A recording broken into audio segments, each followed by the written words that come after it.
Good morning sa inyong lahat, mga kababayan kong Pilipino, bayan kong Pilipinas.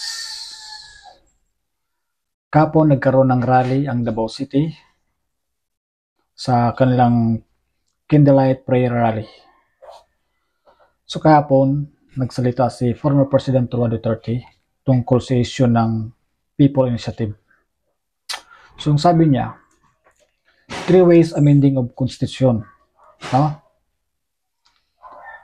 O changing or modification. Number 1, People Initiative. Number 2, Constituent Assembly. Number 3, or Constitutional Convention. Yun ang paraan para baguhin ang batas ng konstitusyon. So sa kanya, walang problema yung people initiative na yan, no? Kung sa magandang paraan, no? So sabi niya, sa people initiative, dapat manggagaling sa tao. Puro, barangay, province, ipasa sa DILG, then national. Ayun. Yun ang dapat na gawin. Pero sa kanilang mga ginagawa, binibili nila ang perma ng taong bayan. Money is involved. Ibig sabihin, mayroong involved na pera. Binibili nila ang perma ng taong bayan. Ang ginamit ng pera na pambili nila sa perma ng taong bayan ay pundo ng Pilipinas, pera ng taong bayan. Kaya against siya doon, kaya galit na galit si former President Roa Duterte dito sa People Initiative, no? Bakit pumasok sa utak nila yan? Para for what purpose? Para magiging parliament ang Congress, para Prime Minister ang House Speaker si Romualdez, no? Para ano purpose? Para ang kanilang termino maba. Kaya yung people initiative yan, malaking issue yan, guys. So, ngayon, ang sabi niya, pag hindi nila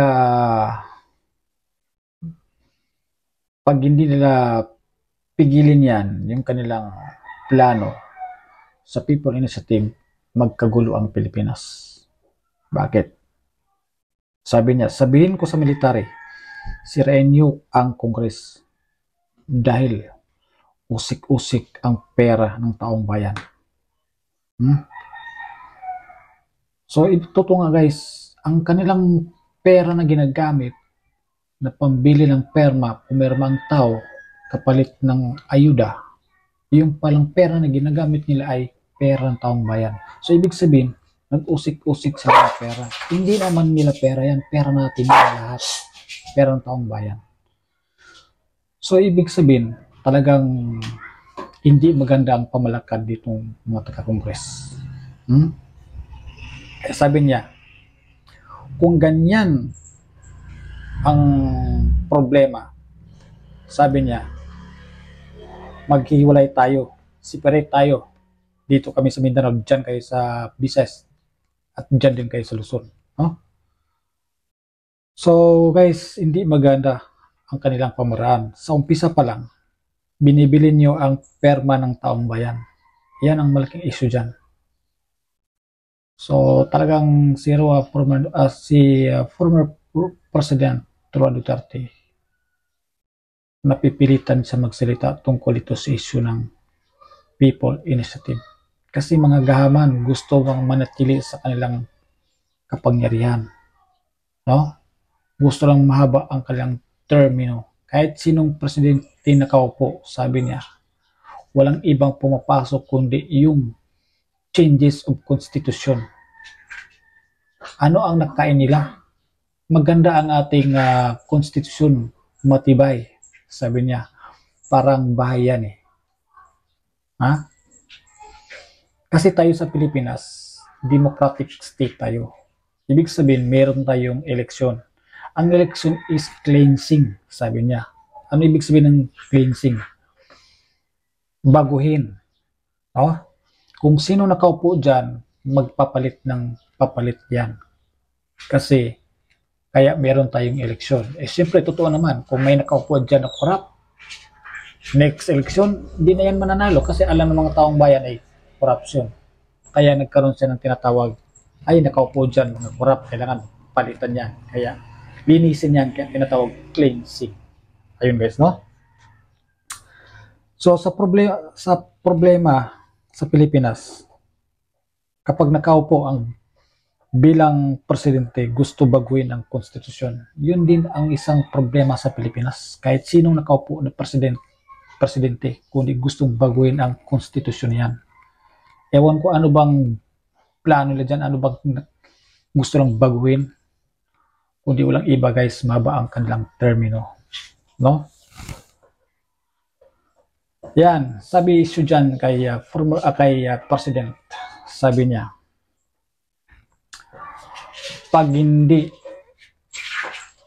tigilan, kapag hindi to tigilan ni Marcos, President Marcos, magkagulo-gulo ang bayan. No? Sabi niya, lalabas kayo ng Malacanang gaya ng ama mo. So, malaking ano talaga guys, malaking problema. Kaya ang gusto nila, presidential, parliament, para gustong pahabain ang term. No? At pangalawa, at mukhang pera kayong lahat. Kasi gusto yung lahat ng pera, gusto nila makuha, makamkam nila. Kaya sabi niya, kung makabalik si former president sa Malacanang, sa grace ng God, sabi niya,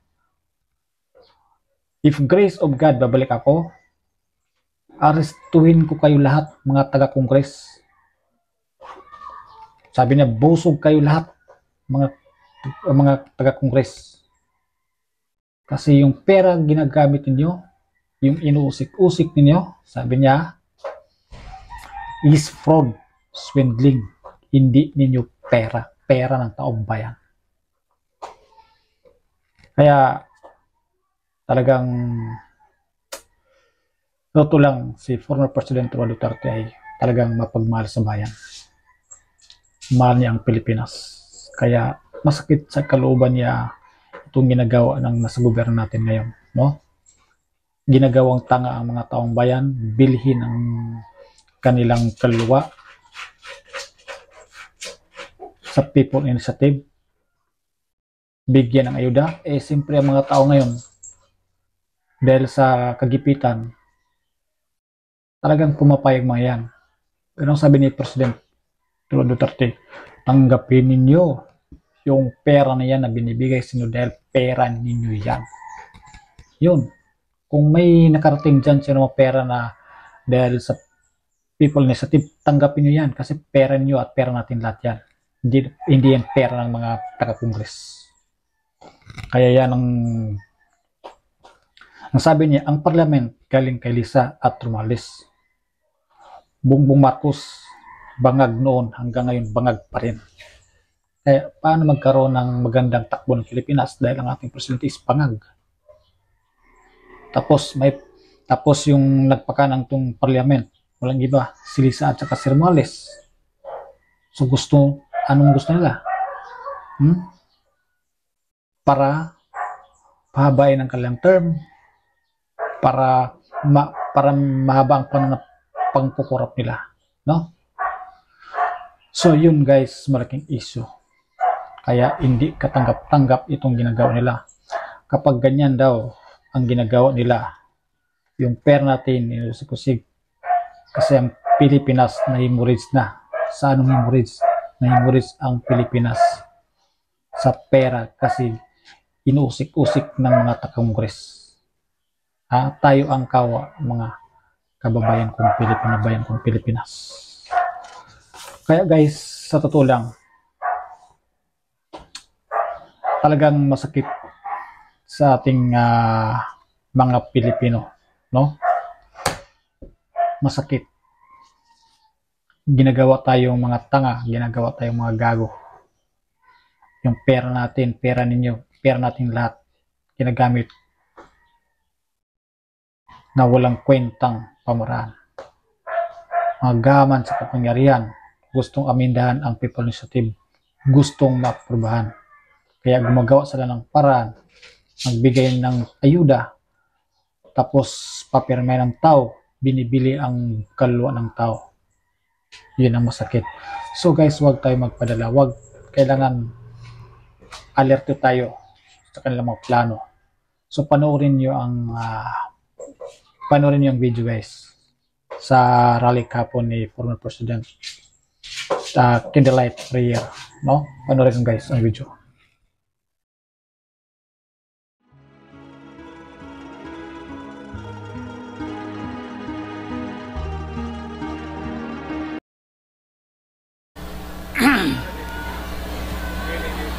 Medyo paos ang boses ko at pasensyahan ninyo ako.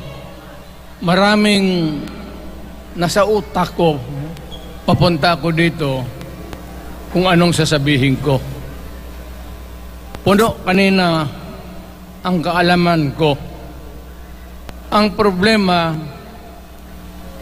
nung sumayaw yung magkakaroon dito,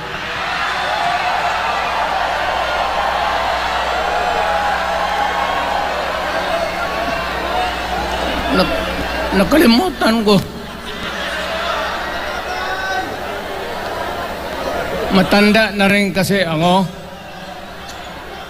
Ano ito? Meeting de Avance? Alam mo, nung unang panahon, wala naman tayong kamuang-muang, wala naman tayong kalaban, wala namang nagagalit sa atin. Pumunta ang Espanyol at inagaw ang ating lupa, hinirang. For 400 years, nagtiis ang Pilipino, subjugated by foreigners. Then, during the American and Spanish War, natalo ang Espanyol at napunta ang ating bayan sa Amerika. Anak ng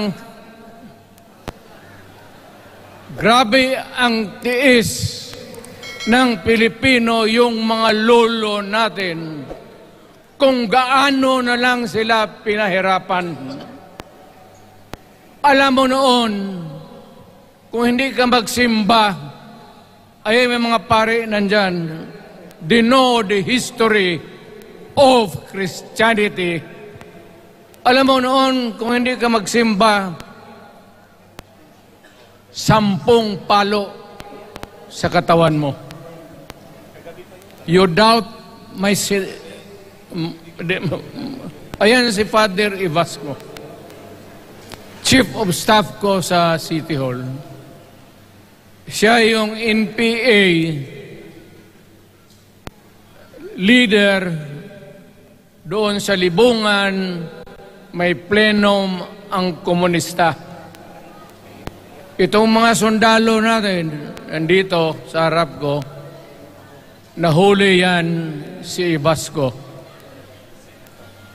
At ako naman ay fiscal noon, pumunta ako sa Katitipan para i-administer ko yung oath niya, yung statement niya kung totoo o hindi.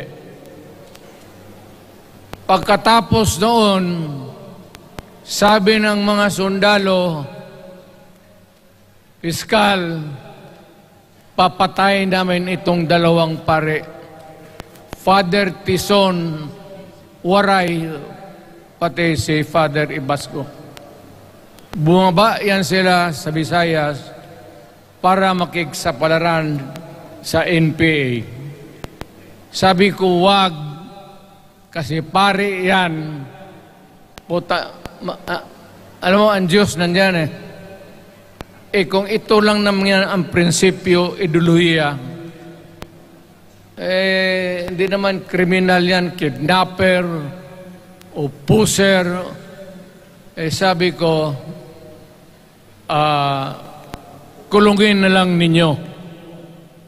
So, sa matagal na panahon, sulat siya ng sulat kay Cory.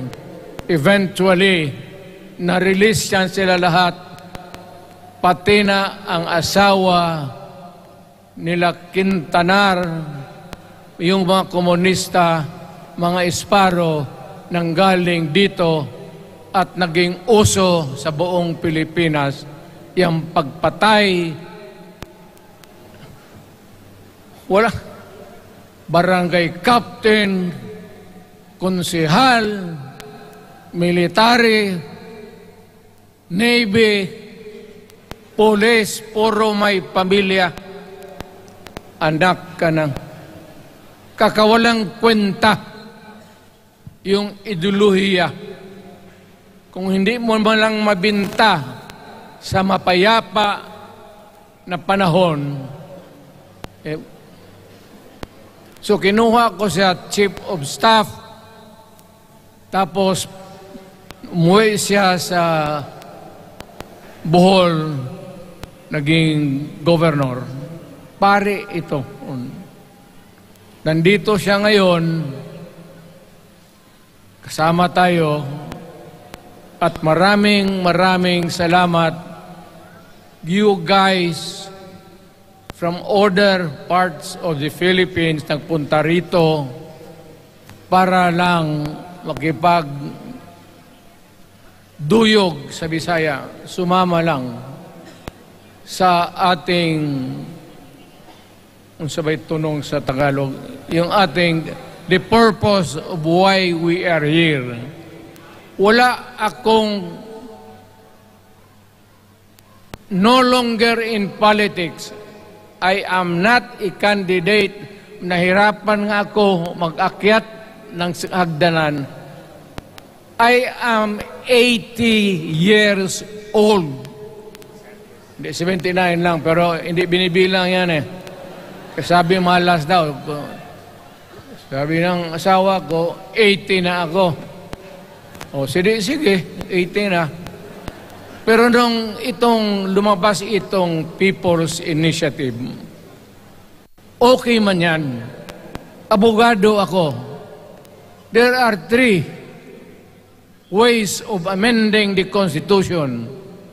Mag-constitutional convention, mag-election tayo sa political districts ng representante para sa assembly to convene there and propose changing or modification of our Constitution.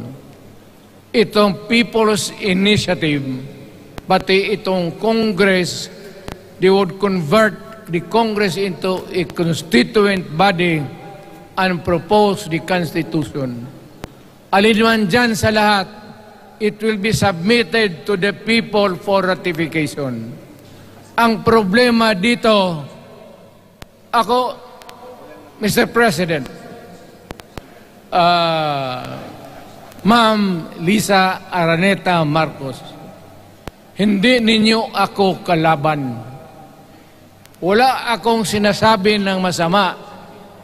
Hindi lang ako makakampanya noon. Alam mo, iniiwasan ko ito.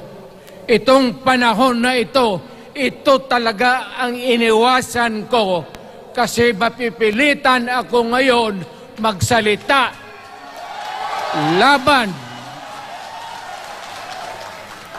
ng mga tao sa gobyerno. Alam mo, Mr. President, hindi ako maghingi ng tawad. Kagawan mo yan eh. It is your responsibilities sa sarili mo. What you do in this world binds you. Iyo yan. Huwag mong sisihin ang ibang tao kasi sarili mong utak at katawan yan. Nung ako'y mayor pinakitaan ako ng evidence ng PDEA.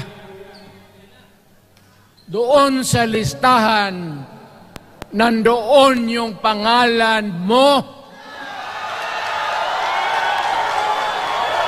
Ayaw kong sabihin yan kasi magkaibigan tayo. Kung hindi magkaibigan, magkakilala. Ikaw pumapasok kayo ng alanganin.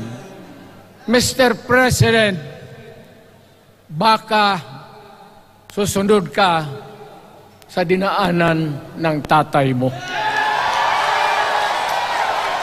Diyan ako takot. Ayaw ko mangyari sa iyo yan. Pabor lang, ako namang nagmamakaawa kasi it will divide the nation at madugo itong panahon na ito. Alam mo, Mr. President, sabihin ko maya sa tao kung ano ka. Noong unang panahon, hindi tayo puro Bisaya nagkita-kita doon sa Luzon. There was a community of Filipinos.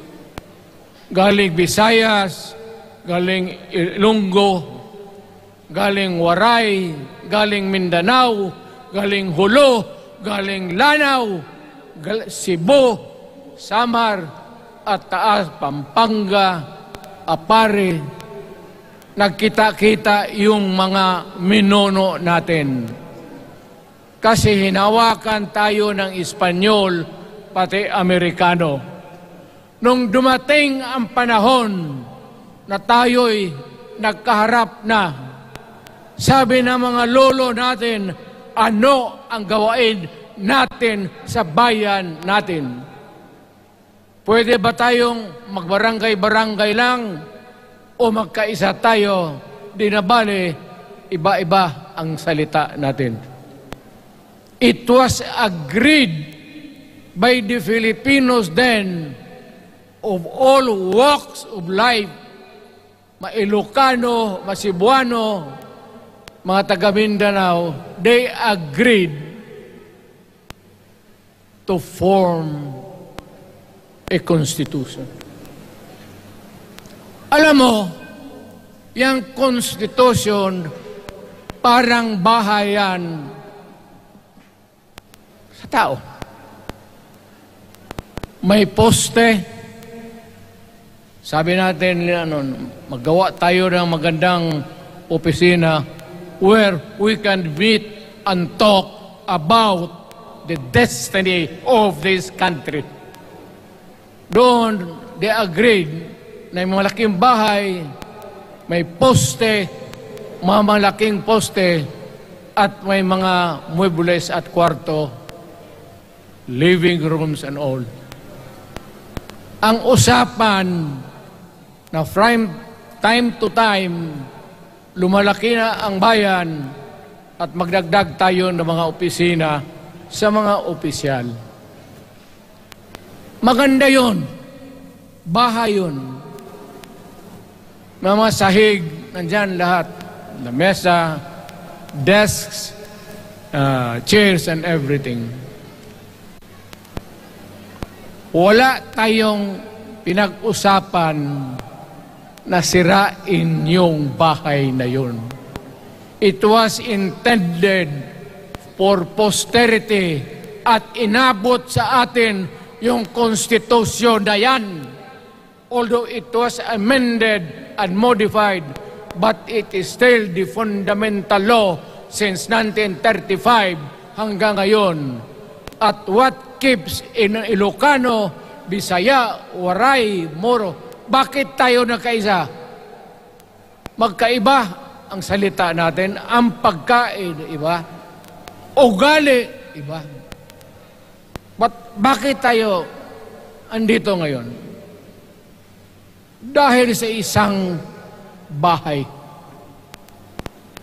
Yung bahay na yan, yung papel, the Constitution. Ngayon, ang Constitution is supposed to be a permanent thing. Ang batas na binigay ng Constitution sa Congress, sa lawmakers, they can make laws every day, modify, change it if they want, every week. Okay lang yan. Huwag ninyong pakialaman ang Constitution kasi yun ang bahay opisyal ng Pilipino. Anak ka ng... Bakit pumasok sa utak ninyo yung People's Initiative? Anong nakain ninyo? There's nothing wrong with the Constitution right now. The environment in the Philippines seems to be positive, okay. Wala namang problema. Araw-araw, nakikita tayo. Punta Maynila, marami akong kaibigan, mga brad ko, mga classmate ko. Okay ang buhay natin. But suddenly, nandito yung People's Initiative. Alam mo, sa umpisa pa lang, nagdududa na ako. Bakit? People's Initiative manggaling sa tao. Dapat yan galing sa mga purok at doon sa barangay at doon sa DILG, ipasa nila sa syudad, sa probinsya at sa national office. Dito mga congressman,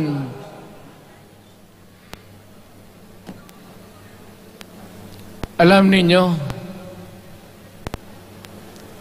kung magkaletse-letse ang buhay na ito,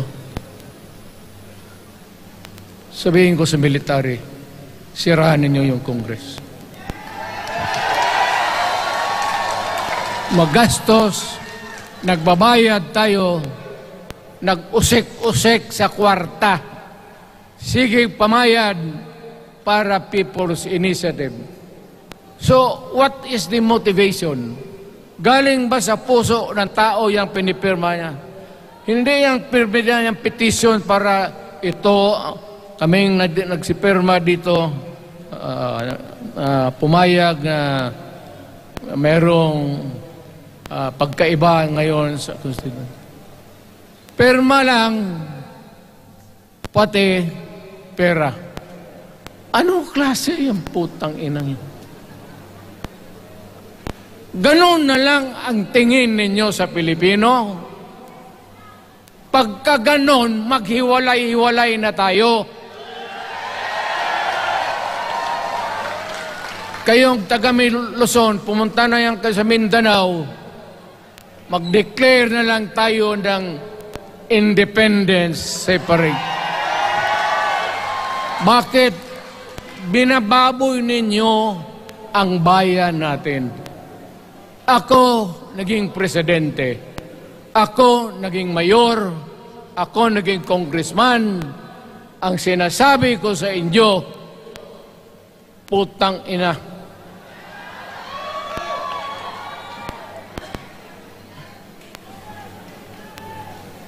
Malinis to.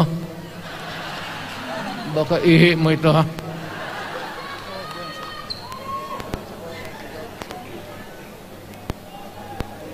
Kakaubos talaga ng laway itong...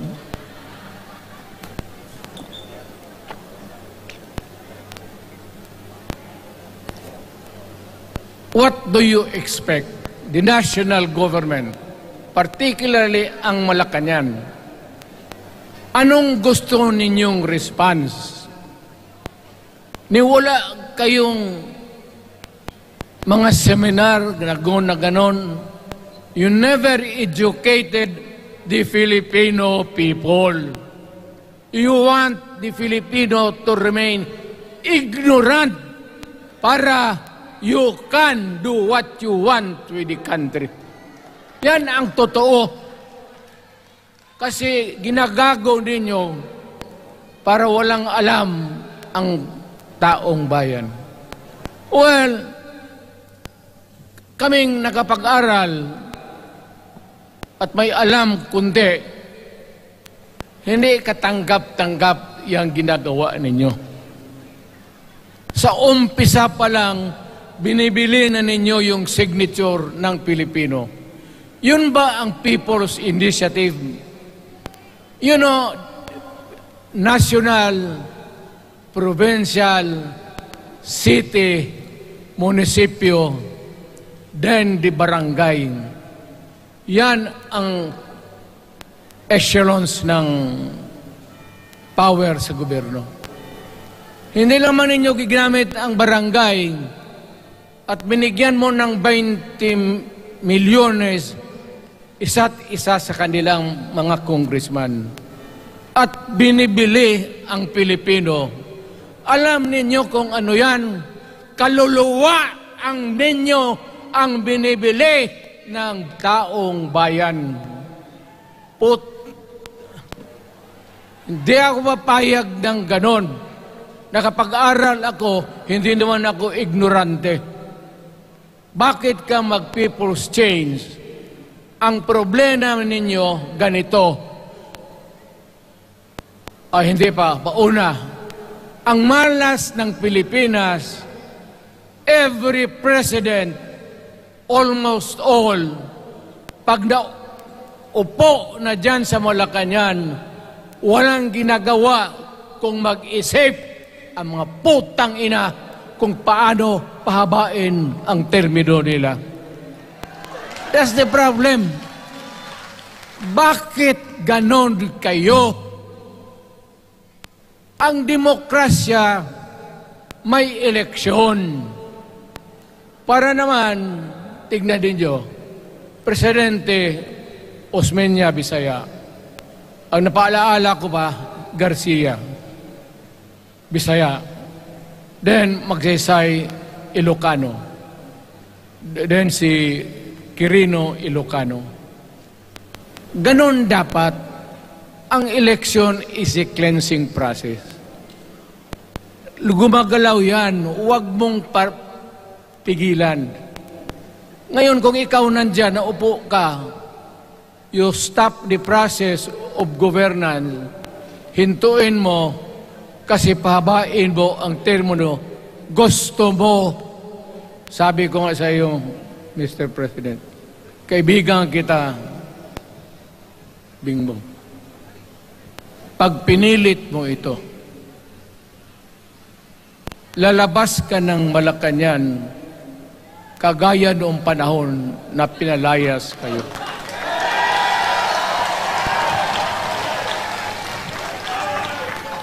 Alam ninyo, kung hindi na talaga ito mapigilan, nandyan ang military pati police, makinig kayo. Pag-aralan ninyo kung ano yung pinapakain nila sa taong bayan. At pagka nakita ninyo kung ano ang mali, you correct it. Nasa inyong kamay na yan. Ganito yung plano. Presidential, tapos parliament. Ang presidential, lahat kayo, ako, ikaw, lahat, hanggang doon, nagboboto, direct vote to elect a president. Itong parliament, prime minister lang ang magboto, yung mga assembly who are the congressmen now. Putang ina ninyo, wala akong tiwala sa inyo. Wala kayong prinsipyo, bukang pera kayo lahat. Yan ang totoo. Kaya gusto ko, pag nagka-letse-letse nga, pumasok ang military, palitan ninyo lahat. Arestuhin ninyo kasi nagsasayang ng pera at yung ginagastos nila is a fraud, swindling ang ginawa nila. You must account for the wasted money, for the money that you bought the signature of a Filipino. Bribery.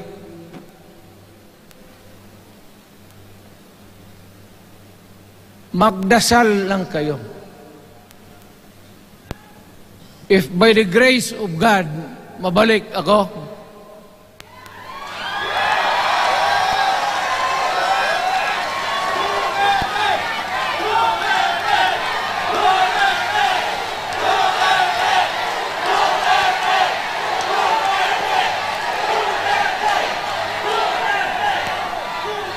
milagro lang naman yan, hindi ba yan totoo? Utang ina kung mabalik ako, arestuhin ko kayo lahat for the swindling of the Filipino people. You committed fraud. Pinagsayangan ninyo ang pera namin. People's Initiative does not involve buying the vote or the signature of the Filipino. Talagang mga wala kayong prinsipyo, mga putang ina ninyo. Yun naman, baski ano ka, diyan katagal akong, yan o. Yung sa likod ko, umupo ako diyan. Vice Mayor ako. Diyan, Mayor ako, pinakamatagal.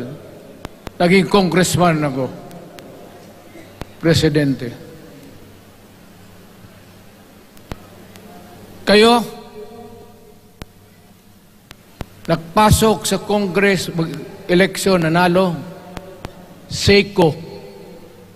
So parang ganito, yung mga, para sa mga balaga, pati lalaki. Pasok niyan, Seiko. Paglabas niyan, pagkatapos, Rolex na. Pumunta ng Malacanang, nakatamaraw, paglabas niyan, nagka-Mercedes-Benz. Busog kayo lahat. Tingnan ninyo yung mga bahay noon ng mga congressman at tingnan ninyo ngayon kung ano kayaman sila, lalo na yung mga bahay nila sa Maynila.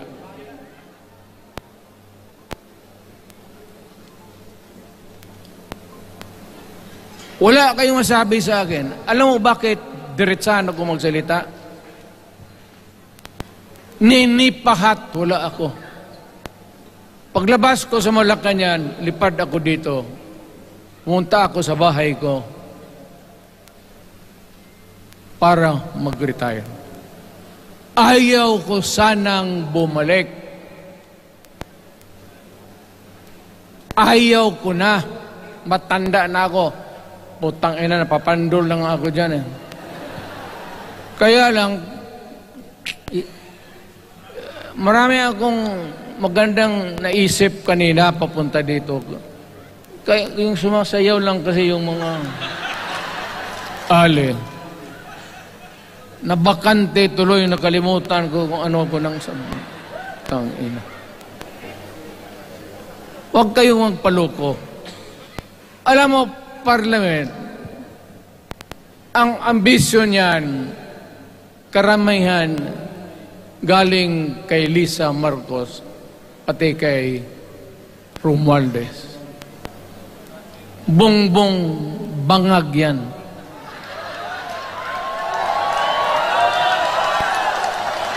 That's why sinasabi ko na sa inyo ngayon, si Bongbong Marcos bangag noon, ngayong presidente na, bangag natin ang presidente.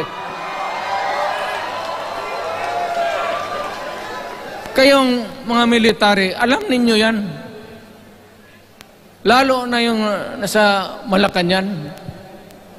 Alam ninyo. The Armed Forces of the Philippines, alam ninyo. May drug addict tayo na presidente, putang inang yan. Ayun ang, bakit ako nagkaroon ng kaso ng ICC?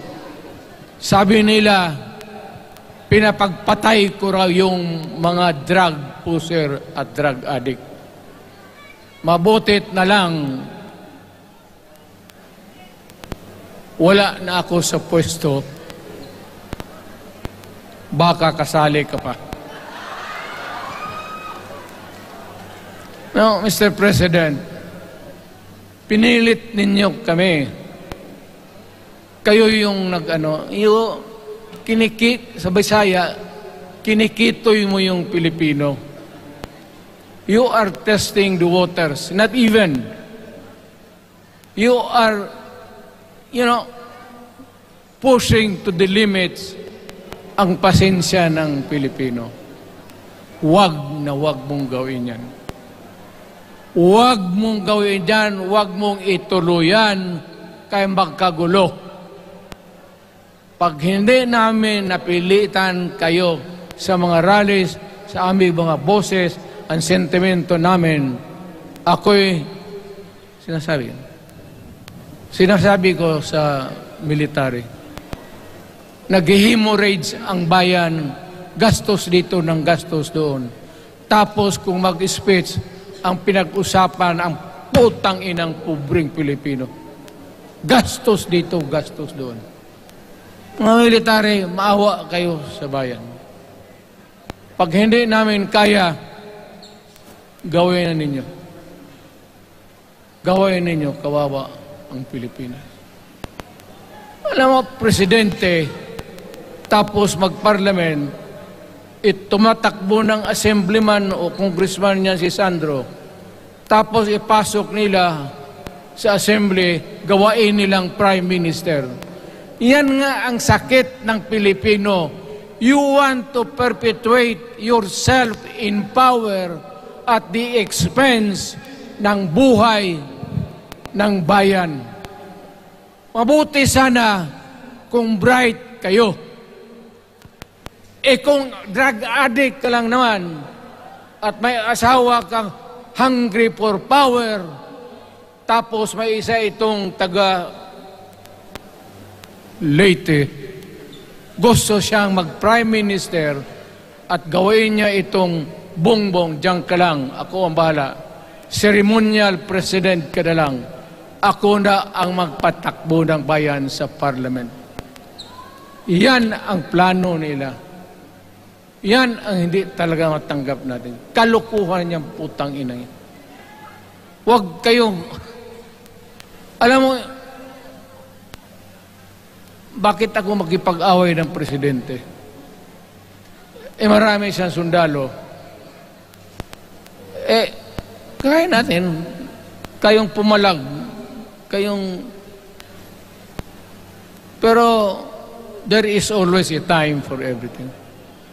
May panahon na ikaw ay sikat. Sa ayaw mo at sa hindi, may panahon ka talagang bababa dyan sa Malacanang. Gaano katagal ka man to hang on to the power, that is for God to decide for the nation. Kami, patayin ninyo, wala na akong silbi. Tapos na ako, naging presidente na ako.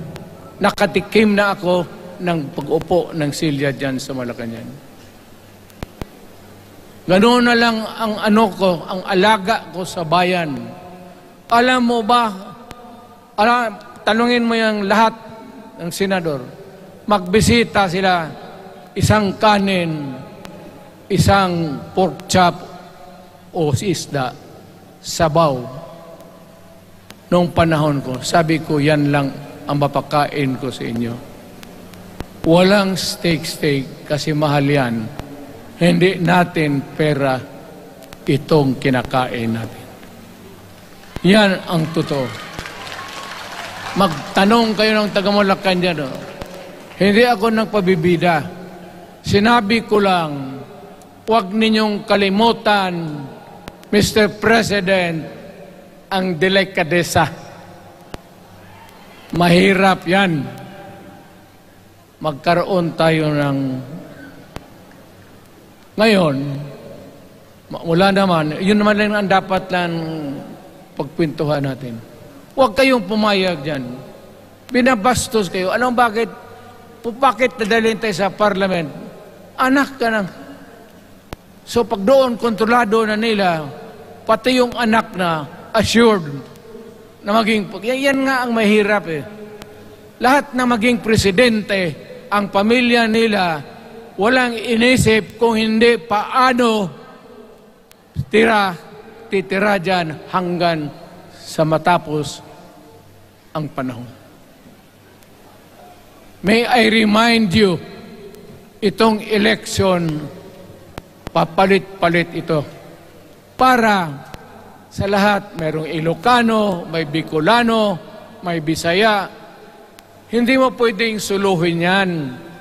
The election is a cleansing process.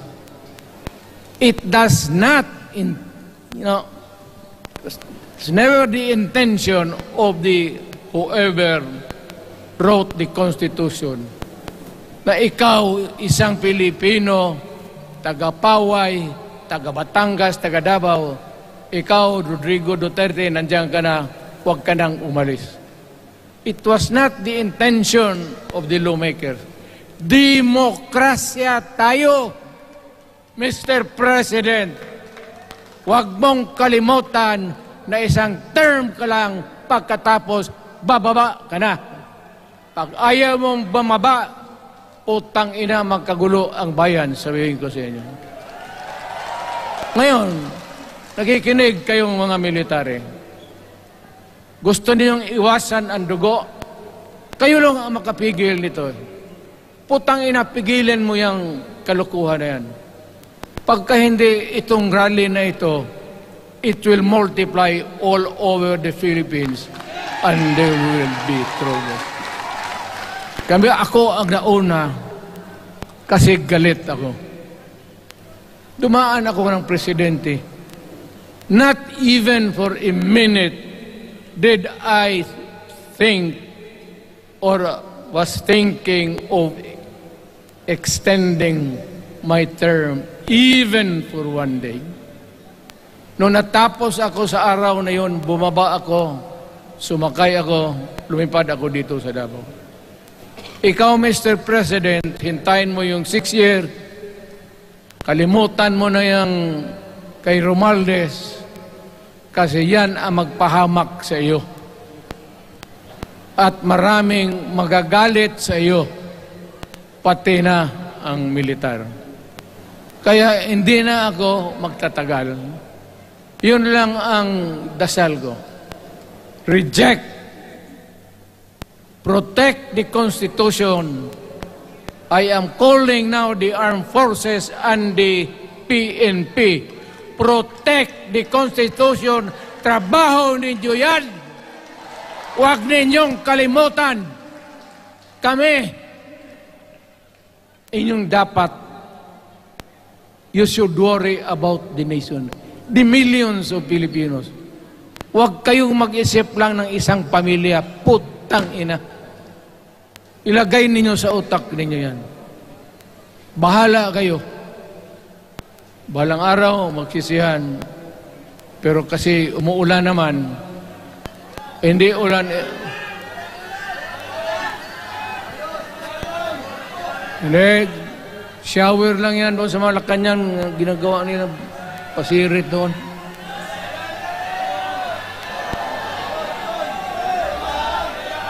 Wala naman rin akong masabi. Kasi hindi ba ito eleksyon? Nakafocus lang ako sa People's Initiative and the way that they are handling the process of the People's Initiative. Ang nangyayari ngayon, hindi yan People's Initiative, kung hindi buying the people for their signatures. Pag-umpisa pa lang, bayaran na.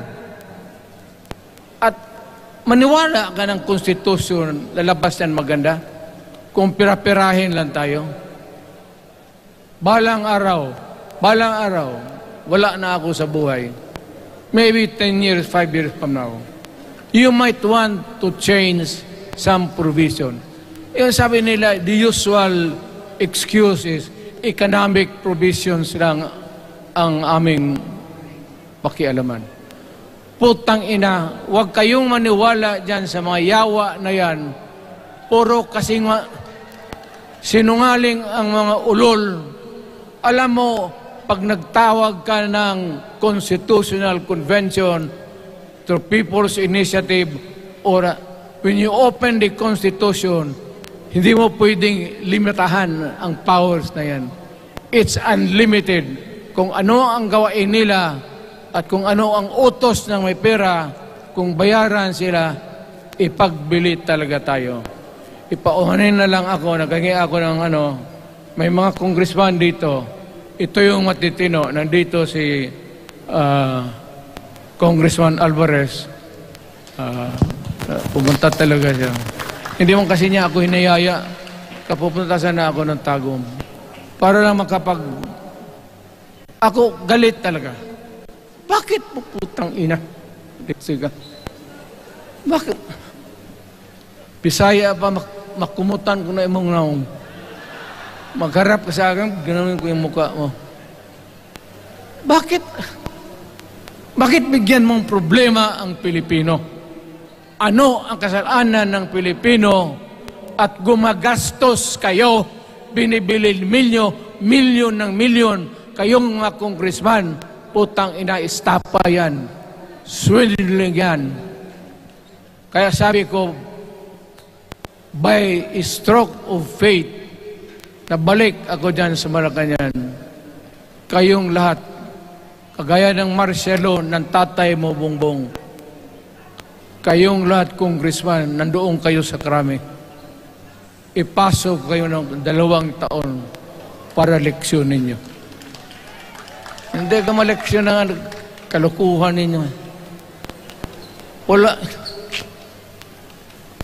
Hindi pa nga naayos ang kati. Ano bang, what's wrong with the Constitution? Tell me. Kung hindi yung inyong ambisyon. The real purpose itong constitutional changes sa People's Initiative is really to perpetuate those who are in power. Yan na lang ang ganyan ninyo. Marami akong sabihin, maybe kung patayin nila ako, putukin yung eroplano, wala na tayong magawa. Ngayon kung sino, alam mo na kung sino, yung sa Malacanang, yun ang aristuhin ninyo. Sila nag-umpisa ng kaguluhan ito. Ladies and gentlemen, I am very thankful na nandito kayo, mga Tagalog, Bisaya, at taga-Maynila. And I hope that we will continue to love our country. Magbigay sila na pera, tanggapin ninyo. Pera ninyo yan. Hindi ba ninyo na sa isip ninyo? Bigyan kayo ng 1,000, 100, tanggapin mo. Pera ninyo yan. Pati yung sa bulsa nila, kinakain nila, at pinagbili ng bahay kung saan-saan, pera ninyo. So, make sure na bago kayo lumabas lang naman sa mundong ito,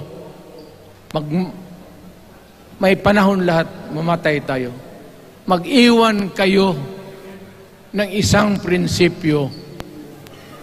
Sabi ninyo sa mga anak ninyo, tinanggap ko yung pera kasi pera natin ito, ibili natin pagkain. Pero yung prinsipyo natin, huwag natin ipagbili. Yan ang iiwan mo sa mundong ito para sa mga anak ninyo. At yan ang dadalhin mo sa langit. Pagka sinabi ni San Pedro, anong nagawa mo? May ginawa ako para sa bayan. Tapos magsabi sa San Pedro, ano pa?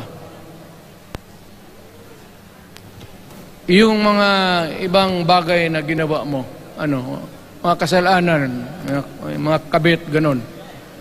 Sabihin mo kay San Pedro, San Pedro, nandito ako sa langit para makipag-isa sa Diyos. Pag hindi ka tumahimik, yung manok mo, hawakan ko, ilambos ko yan sa ulo mo. Putang ina ka.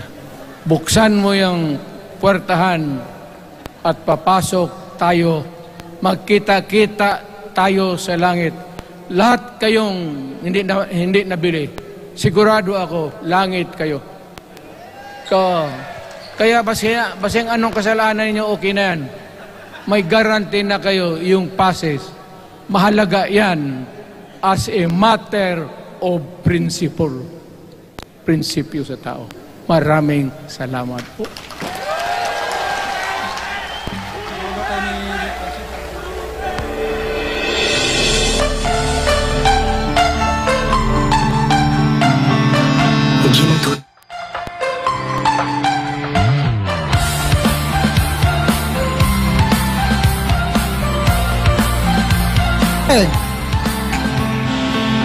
Tatalian